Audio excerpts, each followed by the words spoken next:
அத்தியாயம் 41. பாண்டியன் மட்டும் சத்தியம் செய்ய மாட்டேன் என்று அடம் பிடித்துக் கொண்டு நின்றார்.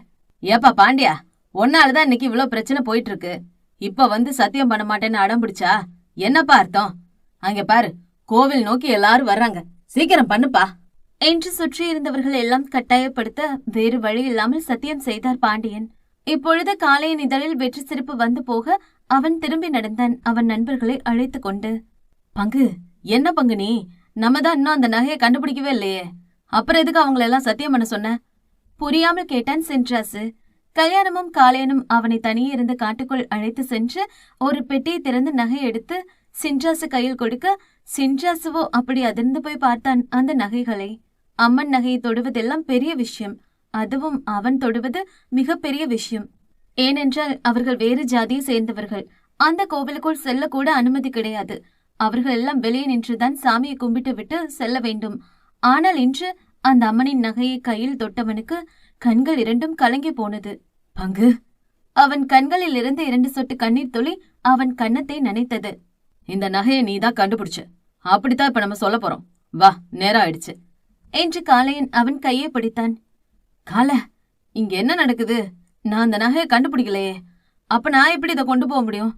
வேணாம், முறைப்படி நீதான் அதை எடுத்துட்டு போகணும் என்று சென்றாசு மறுத்தான். இல்லடா, இந்த நகைய அவர் வீட்டுல இருந்து எடுத்ததே நான் தான். என் மாமா கிட்ட இருந்து அந்த பதவியை பறிக்கணும்னு தான் அந்த நகையை எடுத்தேன். ஆனா எப்போ இத்தனை பேர் முன்னாடி வச்சு உன்னை அசிங்கப்படுத்தினாங்களோ அப்பவே முடிவு பண்ணிட்டேன், இத நீதான் கொண்டு போகணும். நீ பேசக்கூடாது, கோவிலுக்குள்ள போகக்கூடாதுன்னு சொல்ல இவனுங்க யார் பங்கு? உன்னை உள்ளே வரக்கூடாதுன்னு சொன்னவங்க முன்னாடி நீதான் அந்த அம்மனுக்கு இந்த நகையை சாத்தணும்.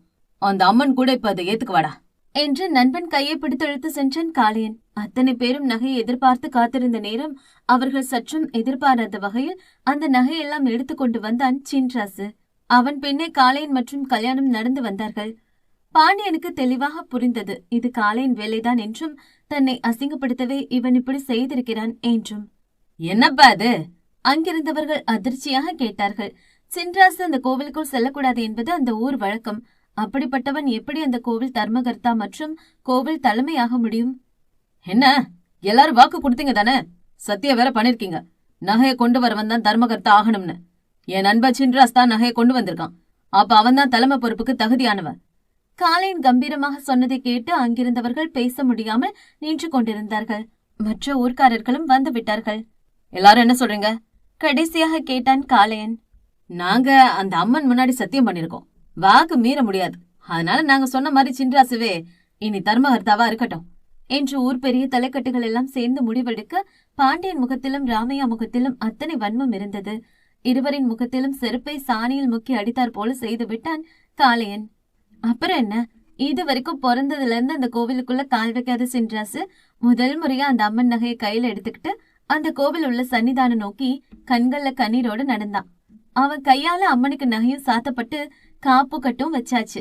இன்னும் ஒரு வாரத்துல கோவில் திருவிழா. சின்ராசு ஓடி வந்து நண்பனை அணைத்து கொண்டான். நன்றிடா பங்கு, நீ பண்ணது ரொம்ப பெரிய விஷயம். உன் இடத்துல வேற யார் இருந்தாலும் நிச்சயம் இதை பண்ணிருக்க மாட்டாங்க. இத்தனை நாள் அவங்க கால் தூசிக்கு கூட மதிக்காதவங்க முன்னாடியே இன்னைக்கு நான் அந்த அம்மனுக்கு நகைய போட்டேன். என்னால இப்ப கூட அதை நம்ப முடியல பங்கு. எவ்வளவு சந்தோஷமா இருக்க தெரியுமா? உணர்வு பூர்வமாக பேசிக் கொண்டிருந்தான். மாற்றம் முதல்ல நம்ம கிட்ட இருந்து வரணும். கண்டிப்பா எல்லாமே மாறும், கவலைப்படாத. சரி, நேரம் ஆயிடுச்சு, நான் போய் கருவாச்சி கூட்டிட்டு வரணும், வரேன்டா என்று தன் புல்லட்டை எடுத்துக்கொண்டு காளையன் ஸ்கூல் நோக்கி சென்றான் தாமரையை அழைத்து வருவதற்கு. தாமரை மனவேதனையில் இருந்தாள். அவள் கண்முன் ஒரு அநியாயம் நடந்தும் அவளால் எதுவும் செய்ய முடியவில்லை என்ற வேதனைதான் அவளுக்கு. இன்னொரு பக்கம் மித்ரன் எங்கிருக்கிறான், எதற்கு தன்னை தொடர்பு கொள்ளவில்லை என்று குழப்பம் என்று அதையே எண்ணியபடி நடந்து வந்த தாமரை அவளுக்காக காத்திருந்த காளையனை கூட கண்டு கொள்ளாமல் முன்னோக்கி நடந்து கொண்டிருந்தாள். அடியே கருவாச்சி, இந்தாடி நில்லடி என்றபடி அந்த வண்டியை தள்ளிக்கொண்டு அவளை நோக்கி சென்றவன் அவள் அருகே சென்று ஹாரன் அடிக்கும் போதுதான் அந்த சத்தம் கேட்டு பட்டென்று திரும்பி பார்த்தாள் தாமரை. கருவாச்சி, என்னடி நினைப்புல இருக்க? நானும் பார்த்துட்டு தான் இருக்கேன், உன் முகமே சரியில்லை, என்னாச்சு? தாமரை அவனை திரும்பி பார்த்தாள். மித்ரன் பத்தி நினைச்சிட்டு இருந்தேன், போதுமா? பட்டென்று உண்மை சொல்லிவிட்டாள். அதை கேட்ட ஒரு நொடி காளையன் நடை தளர்ந்தது. பின் மறுபடியும் வண்டியை உருட்டி கொண்டு சென்றான். வண்டியில உட்காரு. நான் வரல, நடந்தே வர, நீ போ. உட்காரடி என்று அவளின் கையை பிடித்து அமர வைத்தவன் வண்டியை வீட்டை நோக்கி ஓட்டாமல் வேறு திசையில் ஓட்டி சென்றான். எங்கட போற? என் காதலன் பத்தி பேசினது கோபம் வந்து என்ன கொல்ல போறியா? அப்படியே கொல்லணும்னா கூட அந்த தெரு பொறுக்கிய தாண்டி கொள்ளுவேன். உன்னை எப்படி கொள்ளுவேன்? நீ என் உசுரடி கருவாச்சி. நீ வேணும்னா என் பாசத்தை புரிஞ்சுக்காம இருக்கலாம். ஆனா உன் மேல காயம்பட்டா கூட இந்த காலையும் தாங்க மாட்டான். வண்டி ஓட்டியபடி சொன்னவன் அவன் வண்டி மிரர் வழியாக பின்னாடி அமர்ந்திருந்த தாமரை உதட்டை சுளித்துக் கொண்டதைக் கண்டு அவன் இதழில் மில்லிமீட்டர் புன்னகை எட்டி பார்த்தது. ஹே கருவாச்சி, உன் கூட இந்த மாதிரி பைக்ல ஒன்னா போறதெல்லாம் என் கணவன் கூட சொல்லலாம். பலமுறை இந்த லவர்ஸ் எல்லாம் ஒன்னா போறத பார்த்து எனக்கும் தோணும், நம்மளும் ஒரு நாள் கண்டிப்பா நம்ம கருவாச்சி கூட இப்படி போகணும்னு. ஆனா இன்னைக்கு இதோ நடக்குது பாரு என்று ஆசையா சொல்லிக் கொண்டிருக்க தாமரை எதுவும் பேசவில்லை. என்றாலும் கூட அவள் அதையெல்லாம் கேட்டுக்கொண்டிருந்தாள். அவர்கள் ஊரை சுற்றி பல மலைகள் உண்டு. அந்த மலைகளில் உயரமான மலைகள் சிறு அம்மன் கோவில் உண்டு. அந்த அம்மன் கோவிலுக்கு அத்தனை எளிதில் நினைத்தவுடன் போய்விட முடியாது. அந்த மலை உச்சிக்கு செல்வதே பெரிய விஷயம். தாமரைக்கு அந்த மலை உச்சிக்கு போக வேண்டும் என்பது சிறு வயதிலிருந்தே ஆசை என்றும் சொல்லலாம். ஆனால் அவளால் போக முடியவில்லை. இப்பொழுது காளையன் அந்த மலையை நெருங்கும் பொழுது வண்டியை ஒரு இடத்தில் நிறுத்தி அவள் கண்களை கட்டியவன் அவள் கையை பிடித்து அழைத்து சென்றான். டே கருவாயா, எங்கடா கூட்டிட்டு போற? கடுப்புடன் கேட்டாள். போனதும் உனக்கே தெரியும், கொஞ்சம் அமைதி அருடி என்று அவளை சில மணி நேரங்களுக்கு பிறகு ஒரு இடத்திற்கு அழைத்து சென்று அந்த கண்கட்டை அவிழ்த்து விட்டான். டே பொறுக்கி ஏங்க என்று அவனை திட்ட வந்த தாமரை அவள் நின்ற இடத்தை கண்டு அப்படியே ஒரு நொடி பேசவும் மறந்து விட்டாள். இத்தனை வருடங்களாக எங்கு போக வேண்டும் என்று ஆசைப்பட்டாலோ அதே மலை உச்சியில், அதுவும் அந்த பாறையின் மீது நின்று கொண்டிருந்தவளுக்கு அவள் கண்களையே அவளால் நம்ப முடியவில்லை. அவள் நின்ற இடத்திலிருந்து கீழே பார்க்கும் பொழுது பெரிய பில்டிங் கூட சின்னதாகத்தான் தெரிந்தது. அவ்வளவு உயரத்தில் அந்த தென்றல் காற்று அவள் முகத்தில் வீசி செல்ல கண்களில் சந்தோஷத்துடன் அங்கிருந்த காளையனை திரும்பி பார்த்தாள். தேங்க்ஸ் உள் உணர்ந்து சொன்னாள். இந்த நொடி அவள் மனதில் இருந்த கஷ்டம் எல்லாம் அவளை நீங்கிவிட்டு போனது போல இருந்தது அவளுக்கு. இங்க இருந்து கத்துனா அது அப்படியே திருப்பி கேட்கும். ஆனா அது நீ அதிகமா நேசிச்ச ஒன்னா இருக்கணும். உன் மனசை விட்டு கத்துடி கருவாச்சி என்று காளையன் சற்று தள்ளி நின்று கைகளை மார்புக்கு குறுக்கி கட்டி கொண்டான். தாமரை சிறுபிள்ளை போல் கையை விரித்து சிரித்தாள். அவள் என்ன சொல்லி கத்தப்போகிறாள் என்று காளையனுக்கு ஆர்வமாக இருந்தது. அந்த பாறையின் ஓரத்தில் நின்றவள் கைகள் இரண்டையும் விரித்து சத்தம் போட்டு கத்தினாள். மித்ரன் என்று. அத்தியாயம் 42. மித்ரன் என்று ஒட்டுமொத்த சக்தியையும் திரட்டி கத்தினாள் தாமரை. காளையனுக்கு தெரியும், நிச்சயம் அவள் தன் பெயரை சொல்ல மாட்டாள் என்று. இதையெல்லாம் தெரிந்துதான் அவளை கரம் பிடித்தான். ஆனாலும் கூட அவன் காதல் கொண்ட மனம் ஒவ்வொரு முறையும் அவள் மித்ரன் பெயரை உச்சரிக்கும் பொழுதும் அவனை பற்றி நினைக்கும் பொழுதும் அவன் பாறை மனமும் வலிக்கத்தான் செய்தது. ஒரு கசந்த புன்னகை செய்து கொண்டவன் தலையை குனிந்து வேறு பக்கம் பார்வையை நகர்த்தினான்.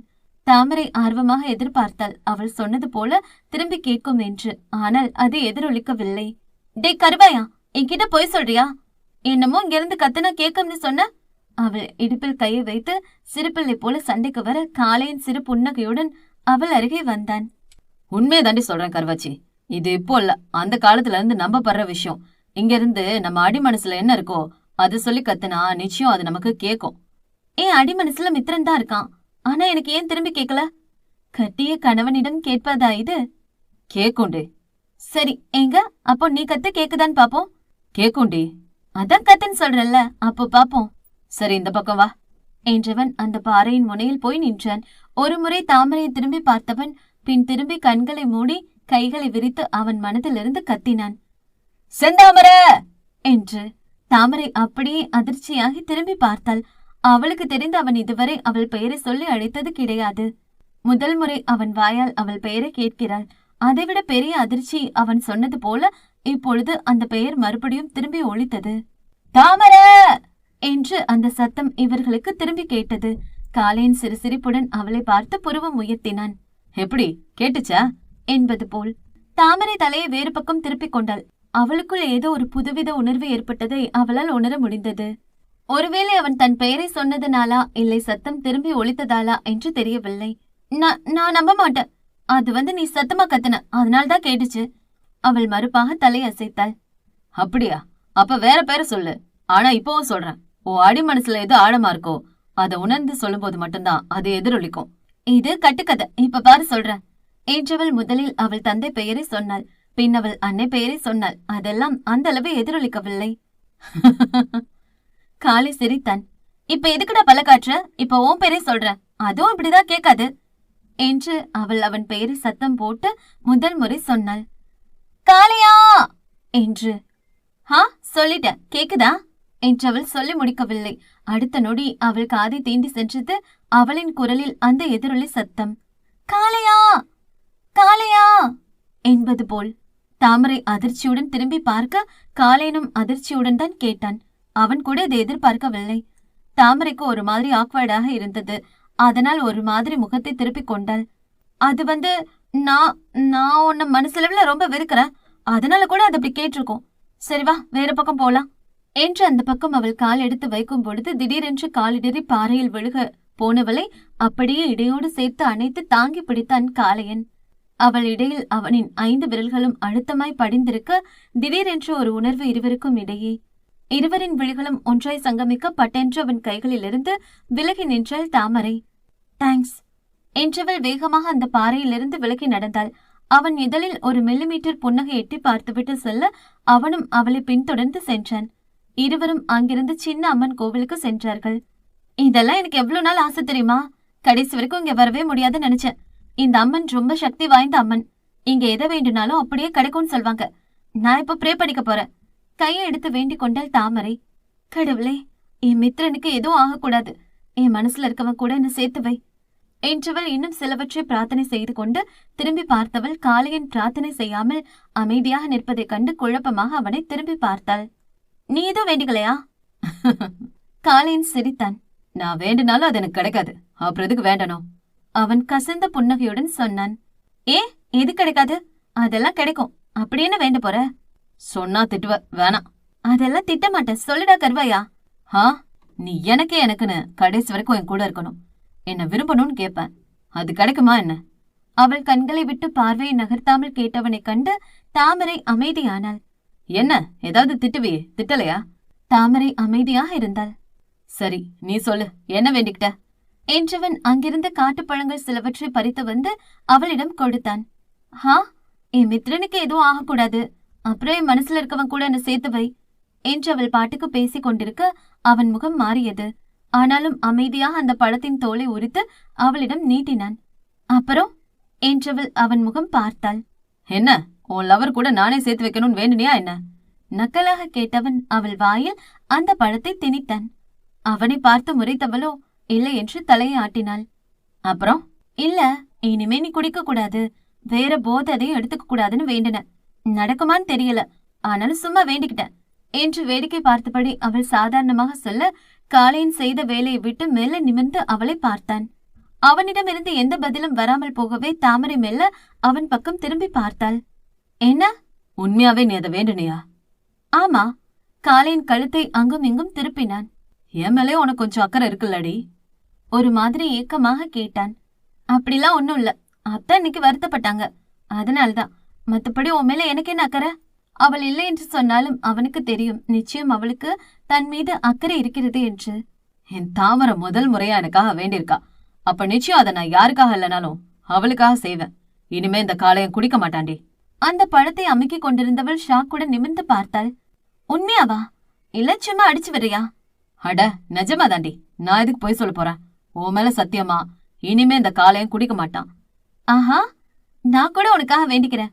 ஆனா நீ ஒரு தடவையாவது இப்படி எனக்காக வேண்டியிருக்கியா?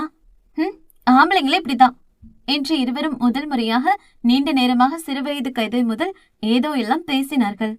உனக்கு தெரியுமா, சின்ன வயசுல மூக்க சிந்திக்கிட்டு குட்டப்பாவடை போட்டு உங்க அம்மா அடிச்சிட்டாங்கன்னு ஓடுன பாத்தியா?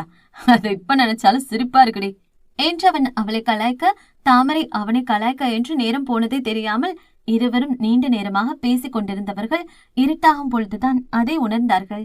சரி கிளம்பலாம் என்று அவர்கள் நினைக்கும் பொழுது திடீரென்று மழை பெய்ய துவங்கிவிட்டது. இப்பொழுது நிச்சயம் அந்த உச்சி மலையிலிருந்து அவர்கள் இறங்க இயலாது என்பதனால் அவர்கள் அங்கேயே மழை நிற்கும் வரை இருந்துவிட்டு செல்லலாம் என்று நினைத்தார்கள்.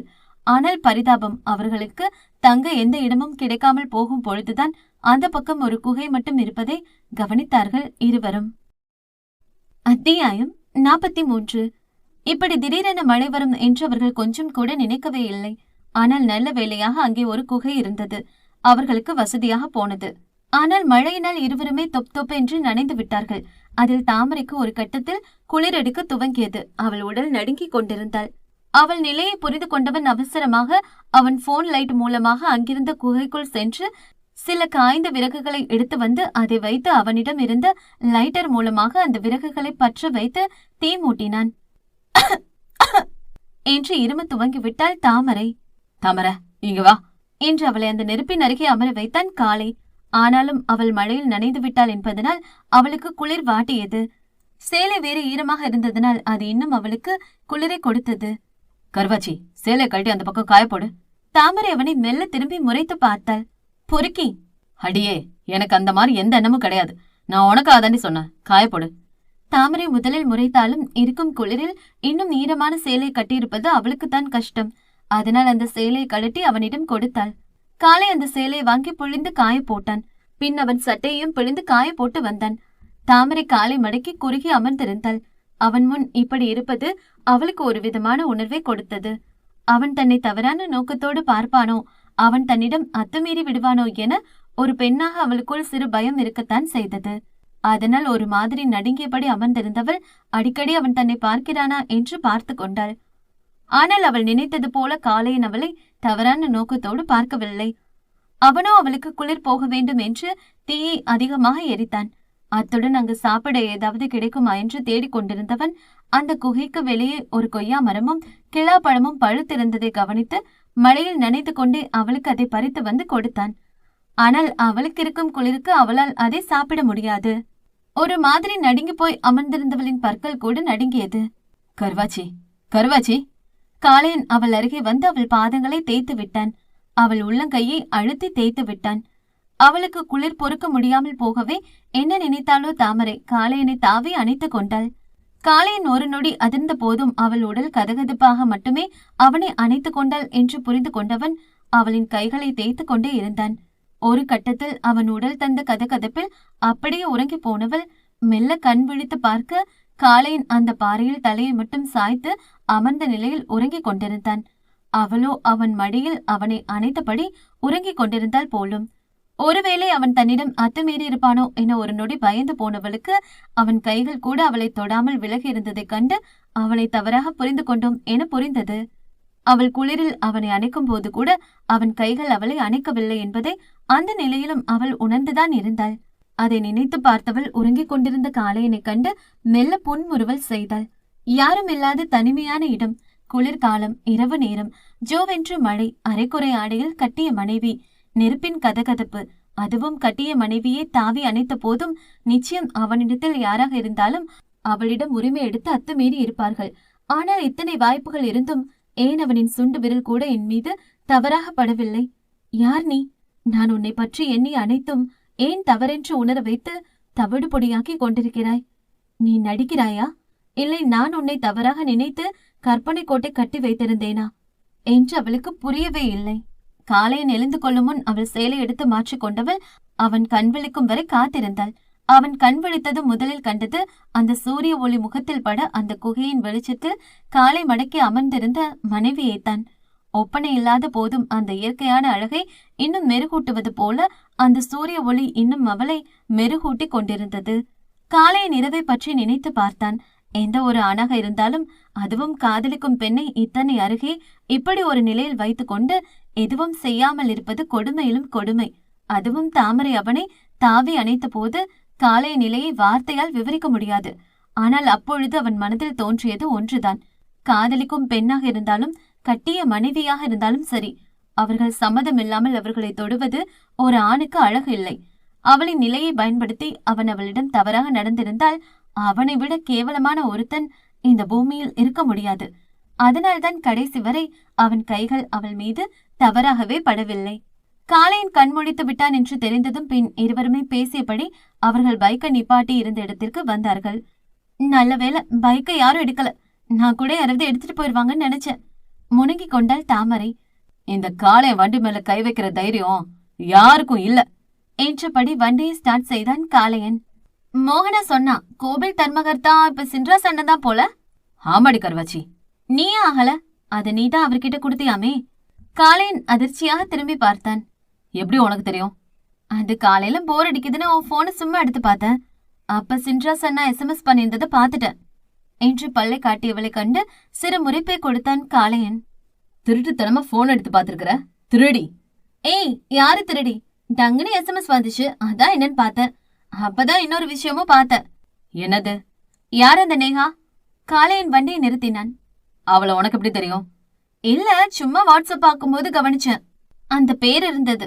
அது மட்டும் இல்லாம நிறைய மெசேஜ் வேற இருந்தது. அதான் கேட்டேன். கொஞ்சம் திக்கி திணறி கேட்டாள் தாமரை. சிரித்து கொண்டான் காளையன். என்ன சிரிப்பு? கேட்டதுக்கு பதில் சொல்லிட்டா கருவாயா? அது மினிஸ்டர் பொண்ணு. என்ன என்று ஷாக் ஆனாள் தாமரை. நான் அடிக்கடி சின்ன வேலை விஷயமா மினிஸ்டர் வீட்டுக்கு போவேன். வேலைனா? புரியாமல் கேட்டாள் தாமரை. சின்ன அடித்தடி மிரட்டுறது அந்த மாதிரிதான். அதுக்கெல்லாம் மினிஸ்டர் என்னதான் கூப்பிடுவாரு. அப்பதான் அந்த பொண்ணு தெரியும். காலேஜ் படிக்கிற பொண்ணுதான். ஒரு தடவை பசங்க கூட பார்ட்டி போயிருக்கும் போது பசங்க அந்த பொண்ணுகிட்ட தப்பா நடந்துக்க பார்த்தாங்க. அப்ப நான் தான் காப்பாத்தி கூட்டிட்டு வந்தேன். அப்ப இருந்து அந்த பொண்ணு எங்க பார்த்தாலும் சிரிக்கும், கைய காட்டும். அப்ப நம்பர் எப்படி வந்துச்சு? அவள் கேள்வி மீது கேள்வியாக கேட்டாள். மினிஸ்டர் வண்டிக்கு டீசல் போடும்போது என்கிட்ட காசு இல்லைன்னு அவருக்கு ஃபோன் பண்ணேன். அப்ப அந்த பொண்ணு ஃபோன் எடுத்து அந்த ஃபோன்ல இருந்து என் நம்பருக்கு காசு போட்டு விட்டுச்சு. அதான் என்னோட வாட்ஸ்அப் நம்பர் வேற. அதனால அந்த பொண்ணு இப்படிதான் ஏதாவது அனுப்பும். ஓஹோ என்றவள் அவன் சட்டையிலிருந்து அந்த போனை உருவி அவளின் வாட்ஸ்அப் பக்கம் சென்று டிபியை கவனித்தாள். நல்லதா இருக்கா? சலிப்பாக சொன்னாள். ஆமா, நல்லதா இருப்பா. உடன் காளையனும் சொல்ல தாமரையோ அவனை சந்தேக பார்வை பார்த்தாள். அப்போ அவ்வளோ நல்லா இருக்காளா என்ன?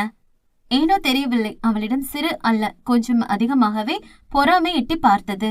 அழகுனா வெளி அழகு மட்டும் உள்ளடி கருவாச்சி. நல்ல இறக்க குணம் உள்ள பொண்ணு. யாரு என்ன கேட்டாலும் கொடுக்கும். சிரிச்ச முகம், வெகுளியான பொண்ணு என்றவன் மேலும் மேலும் பேசிக்கொண்டு செல்ல தாமரையின் முகம் மாறியது. வண்டி நிறுத்து. என்ன? வண்டியை நிறுத்துன்னு சொன்ன. ஆனா எதுக்குடி கருவாச்சி? எனக்கு வாந்தி வருது, இப்ப நிறுத்துவியா? காளையன் பைக்கை நிறுத்தினான். எதுவும் சேரலையா? ஹாஸ்பிட்டல் போமா? அவன் பாட்டுக்கு பேசிக் கொண்டிருக்க, ஆனால் தாமரையோ அவனை கண்டு கொள்ளாமல் அவள் பாட்டுக்கு இறங்கி நடை கட்டினாள். ஹே கருவாச்சி, என்னடி நடந்து போற? நீ குடிக்கிறத நிறுத்திட்டா பழனிக்கு நடந்தே வரேன் வேண்டுதல் வச்சேன். அதான் நடந்தே போறேன்.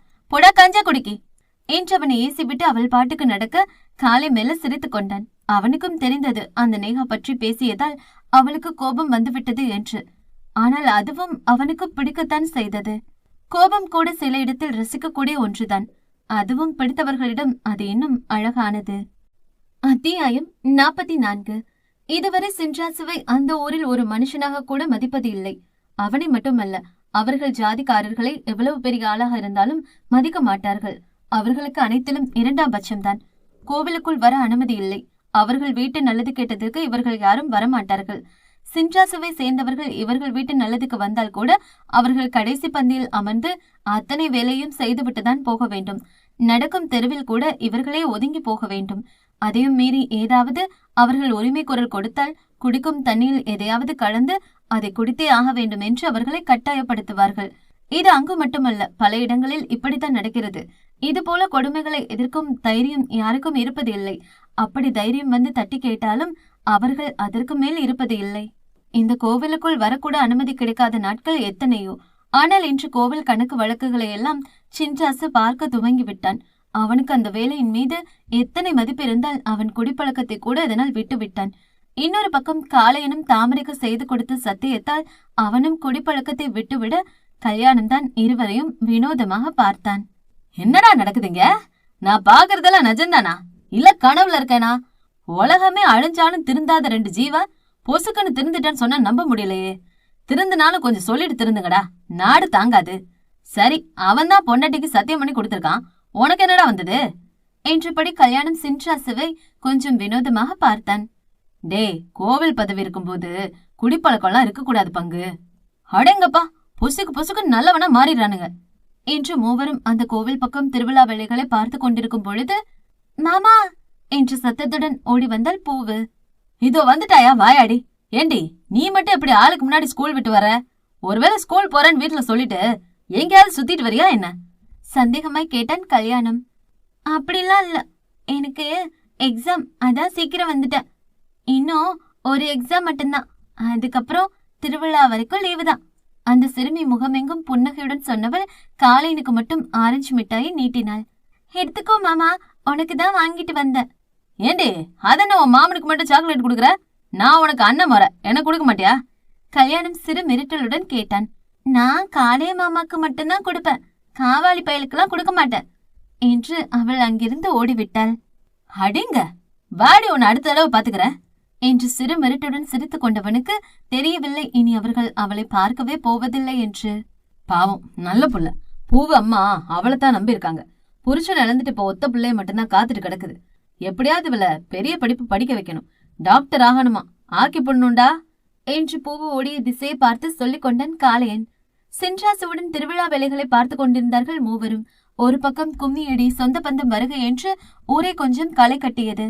இந்த நிலையில்தான் மித்ரனை தேடி ஓய்ந்து போன தாமரை கடைசி நம்பிக்கையாக அவன் இமெயிலுக்கு ஒரு மெசேஜ் தட்டிவிட்டு அவன் தன்னை பார்க்க விருப்பம் இருந்தால் வரட்டும் என்று எண்ணிக்கொண்டாள். அன்று தாமரைக்கு லீவ். அதனால் அவளின் சேலைகள் எல்லாம் துவத்து கொண்டிருக்கும் பொழுது டங் என்று ஒரு SMS வரும் சத்தம் கேட்டது. அவள் போனில் இருந்துதான் வருகிறது என்று எண்ணியவள் துவைத்த கையுடன் வந்து அவள் போனை பார்த்தாள். அதில் மெசேஜ் எதுவும் வரவில்லை. அப்ப யாரு போன்ல இருந்து வந்திருக்கோம் என்று யோசனையாக சற்று தள்ளி பார்த்தாள். காளையன் போனில் இருந்துதான் மெசேஜ் வந்திருக்கும் போல. யோசனையுடன் அவன் போனை டச் பண்ணி பார்த்தாள். அதில் முன்னே வந்து நின்றது ஒரு வாட்ஸ்அப் மெசேஜ் ஒன்று. அதை கொஞ்சம் உற்று பார்த்தவளுக்கு அதிலிருந்த பெயரை பார்த்ததும் அவள் புருவம் இரண்டும் சுருங்கியது. அதில் நேகாவிடம் இருந்துதான் அவனுக்கு மெசேஜ் வந்திருந்தது. அடுத்தவர்கள் பர்சனல் விஷயத்தில் தலையிடுவதும் அவர்கள் போனை அவர்கள் சம்மதம் இல்லாமல் பார்ப்பதும் தவறு என்று இவளே பலமுறை அவள் நண்பர்களிடம் சொல்லி இருக்கிறாள். அதென்ன உன் லவர் போனை செக் பண்ற பழக்கம்? அப்போ உனக்கு அவன் மேல நம்பிக்கை இல்லையா? பொசசிவா இருந்தாலும் ஒரு அளவுக்கு தான் என்று பக்கம் பக்கமாக அட்வைஸ் செய்தவள் இப்பொழுது அதையெல்லாம் தவிடு பொடி ஆக்கினாள். அப்படி என்ன மெசேஜ் பண்ணிருப்பா என்று கொஞ்சம் சந்தேகமாய் அவள் அந்த போனை எடுக்க நினைத்தாள். ஆனால் அவள் மனசாட்சி அவளை திட்டியது. என்ன காரியம் பண்ற தாமரை, இதெல்லாம் தப்பு, அப்படி பண்ணக்கூடாது என்று 2 எட்டு எடுத்து வைத்தவள் அப்படியே யூ-டர்ன் போட்டு வந்து அந்த போனை எடுத்து ஆள்காட்டி விரலை கொண்டு ஸ்வைப் செய்தவள் அந்த வாட்ஸ்அப் உள்ளே சென்றாள். அதில் நேகாவின் மெசேஜ் இருந்தது. ஹாய் கால, எப்படி இருக்கீங்க? ரொம்ப நாளாவே நீங்க இங்க வரதில்ல. ஏன்? எனக்கு உங்களை பார்க்கணும் போலவே இருக்கு. ஃப்ரீயா இருந்தா வாங்க, நான் உங்களுக்கு பிடிக்கும்னு பிரியாணி கூட செய்ய கத்துக்கிட்டேன். அது மட்டும் இல்ல, இன்னும் நிறைய சமைக்க கத்துக்கிட்டேன். எல்லாமே உங்களுக்காகத்தான். இன்னும் கொஞ்ச நாள் பாப்பேன், அப்படி இல்லைன்னா நானே உங்களை பார்க்க வந்துருவேன். அப்புறம் என்று அவள் எதுவும் மெசேஜ் அனுப்பாமல் டாட்டாக வைத்திருந்தாள். அந்த டாட்டுக்கு என்ன அர்த்தம் என்று அவளுக்கு புரியவில்லை. அந்த மெசேஜை படித்தவளுக்கு ஏனோ தெரியவில்லை. அதை படித்ததும் சொல்லென்று கோபம் வந்தது. அதற்கு ஏற்றாற் போலவே கேணியில் குளித்துவிட்டு தலையை துவட்டியபடி வந்தான் காளையன். என்னடி கருவாச்சி என்று காளையன் எதையோ கேட்க வந்தான். அதற்குள் அந்த பக்கம் இருந்து பாத்திரத்தை எல்லாம் தூக்கி போட்டு உடைத்தாள் தாமரை. அவள் திடீரென்று இப்படி நடந்து கொள்ளவும் அவனுக்கு ஒன்றும் புரியவில்லை. என்னடி ஆச்சு? தாமரை போனை அவனிடம் தூக்கி போட்டாள். காளையன் அதை கேட்ச் பண்ணி அப்படி என்னதான் ஆச்சு என்று போனை பார்த்தவன் நேகா அனுப்பி இருந்த மெசேஜை பார்த்தான். ஆத்தாடி, சுனாமி போங்க இதான் காரணமா? அது வந்துடி கருவாச்சி என்றவன் பேசத்தான் வந்தான். ஆனால் தாமரையோ கையை நீட்டி நிறுத்தி என்றாள். அதென்ன ரொம்ப நாளா வரல, கொஞ்ச நாளா வரலன்னு இவ ஃபீல் பண்றா? நீ வந்தா இவளுக்கு என்ன, வரலைன்னு அவளுக்கு என்ன? எதுக்கு இவ ஃபீல் பண்றா? கோபமாக கேட்டாள். அது இவ்ளோ நாள் வந்தவர இப்ப காணுமேன்னு ஒரு ஃபீலிங் போல. என்ன ஃபீலிங்க? இல்ல என்ன ஃபீலிங்னு கேக்குறேன். அவனை நோக்கி நடந்தபடி கோபமாக கேட்டாள். சரி, அவளுக்கு ஏன் உன்னை பார்க்கணும் போல இருக்கணும்? ஒரு ஏக்கம்தான் என்றவன் அவள் தன்னை நோக்கி முன்னே வர அவன் பின்னே நடந்தபடி பதில் சொன்னான். சரி, உனக்கு சமைச்சு போட சமையல் கத்துக்கிட்டாலாம். நீ பெரிய சமையல் வித்துவான் வெங்கட் பட் பாரு. அப்படியே மேடம் சமைச்சு போட இவர் ஜட்மெண்ட் கொடுத்து கிழிச்சிருவாரு என்றவள் கோபமாக அவனை நோக்கி நடக்க இப்பொழுது காளையின் சுவற்றில் முட்டி நின்றான். கட்டின பொண்டாட்டிதான் ஆசையா புருஷனுக்கு சமைச்சு போடல, அந்த பொண்ணாவது சமைச்சு போறான்னு சந்தோஷப்படு என்றான் கொஞ்சம் புருவம் உயர்த்தி. என்ன நக்கலா இருக்கா? இதுல என்னடி நக்கல்? நீ அப்படித்தானே பேசுற என்றவள் அந்த பக்கமும் இந்த பக்கமும் கையை வைத்து அவனை அணை கட்டி அவன் கண்களையே பார்த்தாள். என்னடா ரூட்டு மாறுது? அன்னைக்கு என்னன்னா அழகா இருக்கான்னு சொல்ற, இன்னைக்கு என்னன்னா சமைச்சு போட்டா என்னன்னு கேக்குற. என்ன மனசுல ஏதாவது ஓடுதா என்றவள் குளித்த முடியை அள்ளி கழுத்தின் அருகே கொண்டே போட்டு வைத்திருந்தாள். இத்தனை நெருக்கத்தில் நின்றவள் மேனியிலிருந்து அவள் தாலியில் போட்டிருந்த மஞ்சளின் நறுமணம் ஹெவியாக வந்தது. அவனையே மிரட்டக்கூடிய அந்த கோலி குண்டு கண்கள் கோவை பழ இதழ்கள் என்று அவன் கண்கள் அவளை மெல்ல ஸ்கேன் செய்து கொண்டிருந்தது. இதில் அந்த எலுமிச்சை நிறை இடைவேறு என்னை பாரு என்பதனைப் போல பளிச்சிட்டு தெரிய கண்களை மூடி தலையை சிலுப்பிக் கொண்டான் காளையன். கண்ட்ரோல்டா கால, அங்க மட்டும் பாக்காத, டேஞ்சரஸ் ஏரியா என்று முணுமுணுத்து கொண்டான். டே கருவாயா, உன்கிட்டதான் கேக்குறேன், பதில் சொல்டா. இப்ப எதுக்குடா திருவிழால தொலைஞ்சு போன குழந்தை மாதிரி முழிக்கிற? இவள் இத்தனை கேள்விகள் கேட்க காளையன் ஒரே ஒரு கேள்விதான் கேட்டான் அவளை. அவனுக்கு மெசேஜ் பண்ணா உனக்கு என்னடி கருவாச்சி? அவன் ஒற்றை கேள்வியில் இத்தனை நேரம் பட்டாசு போல படபடவென பேசியவளின் வாய் அப்படியே மூடிக்கொண்டது. இன்னைக்கு கதை உங்களுக்கு ரொம்ப பிடிச்சிருக்கும் நம்புறேன். கதை பற்றின கருத்துக்களை கமெண்ட் செக்ஷன்ல பதிவிடுங்க. அப்படியே வீடியோவை லைக் பண்ணி உங்களோட ஃப்ரெண்ட்ஸ் அண்ட் ஃபேமிலிக்கும் ஷேர் பண்ணுங்க. இந்த கதையோட தொடர்ச்சி அடுத்த வீடியோல வரும். அது வரைக்கும் உங்களிடமிருந்து விடைபெறுவது நான் உங்கள் ஆர்ஜே மோனிகா.